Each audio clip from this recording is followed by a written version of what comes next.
में फिर कुछ काले कपड़े पहने निंजास को देखते हैं जो प्रिंस पर नजर रख रहे थे और वो प्रिंस को कैप्चर करना चाहते थे।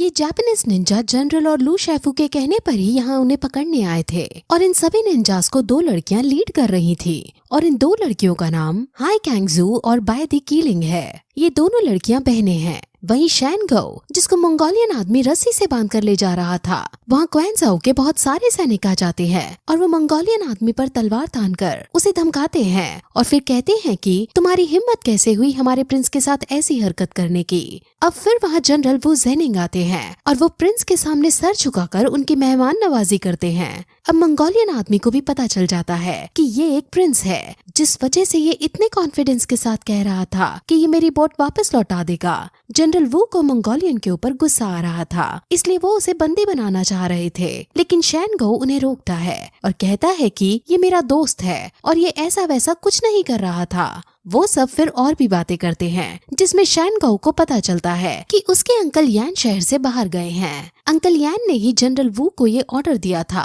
कि जब प्रिंस यहाँ आए तो वो उसे सम्मान पूर्वक महल में ले जाए। अब वो दोनों फिर एम्परर के मर्डर की बातें करते हैं, जिसमें जनरल वू कहता है कि किंग यान ने ये ऑर्डर दिया था कि एम्परर के हत्यारे को जल्द से जल्द पकड़ना है और आपको जल्द से जल्द कोर्ट में पेश करना है और आपसे वो जेड पेंडेंट लेना है।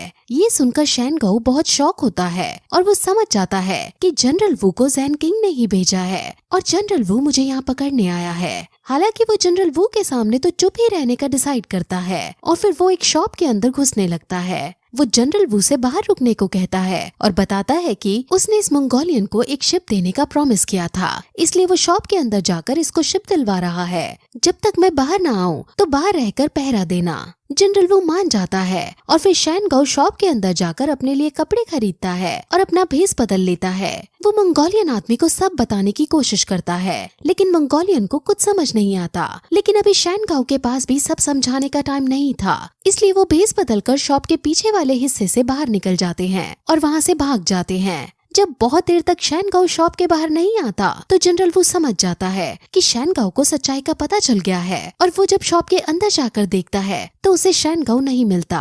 वो तुरंत सभी सैनिकों को शैन गो को पकड़ने का ऑर्डर देता है और पूरे शहर में सभी सैनिक शैन गो को ढूंढने लगते हैं। अब शैन गो भेस बदलकर शहर से बाहर निकलने ही वाले थे, लेकिन तभी वहाँ जनरल वू के सैनिक आ जाते हैं और उन पर हमला कर देते हैं। वो लोग शैन गो को पकड़ने ही वाले थे कि तभी वहाँ वो जापानीज निंजा आ जाते हैं और वो सभी सैनिकों से लड़ने लगते हैं। वो दोनों लड़कियां भी वहाँ आ जाती हैं और वो जनरल से लड़ती हैं और वो दोनों ही बहुत उम्दा दर्जे की निंजा थीं। अब हमें बाय दी किले की बैक स्टोरी दिखाई जाती है, जहाँ उसकी दादी